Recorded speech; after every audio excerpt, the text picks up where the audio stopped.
BCB থেকে পাওয়া এখন পর্যন্ত সর্বশেষ খবর অনুযায়ী বাংলাদেশি তারকা ক্রিকেটার মুস্তাফিজুর রহমানকে আইপিএলে আবারও ফিরিয়ে নেওয়ার প্রস্তাব দিয়েছে ভারত। তবে বাংলাদেশ ক্রিকেট বোর্ড ইতিমধ্যে সেটাকে নাকচ করে দিয়েছে। ভারত চাইলেও এখন আর আইপিএলে মুস্তাফিজুরকে দিবে না বাংলাদেশ। কেননা প্রস্তাবটি যখন আসে ততক্ষণে নিজেদের অবস্থান ইতিমধ্যে বিজ্ঞপ্তির মাধ্যমে জানিয়ে দিয়ে গেছে বিসিবি।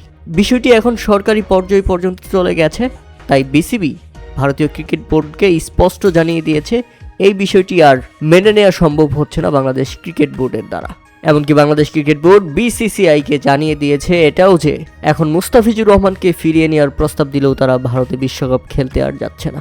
বিষয়টি এমন হয়ে গেছে, একটি দল ইনিংস ঘোষণা করার পর তাকে আবারও ব্যাটিংয়ে ফেরানোর মতো অবস্থা। প্রিয় দর্শক, আমরা ইতিমধ্যে জানি সরকারি নির্দেশনা অনুযায়ী ভারতে না যাওয়ার সিদ্ধান্ত একেবারে অনড় রয়েছে বিসিবি। ভেন্যু পরিবর্তন না হলে বিশ্বকাপ বয়কট করবে দেশের মর্যাদা অনুযায়ী, তবুও কারো কাছে মাথা নত করবে না বাংলাদেশ। আর এটা ভেবেই বিসিসিআই অর্থাৎ ভারতীয় ক্রিকেট বোর্ড মুস্তাফিজুর রহমানকে ফেরত নেওয়ার প্রস্তাব দিলেও বাংলাদেশ সেটাতে রাজি হয়নি। কারণ ভারত চেয়েছিল মুস্তাফিজুর রহমানকে আবারও আইপিএলে ফিরিয়ে বাংলাদেশকে ভারতের মাটিতে এনে বিশ্বকাপ খেলাতে। কিন্তু সেই প্রস্তাব এখন আর বাংলাদেশের কাছে টিকছে না, কেননা বিষয়টি ইতিমধ্যে সরকারি পর্যায়ে চলে গেছে। তাই পরিবর্তনের সুযোগ আর নেই বাংলাদেশের হাতে।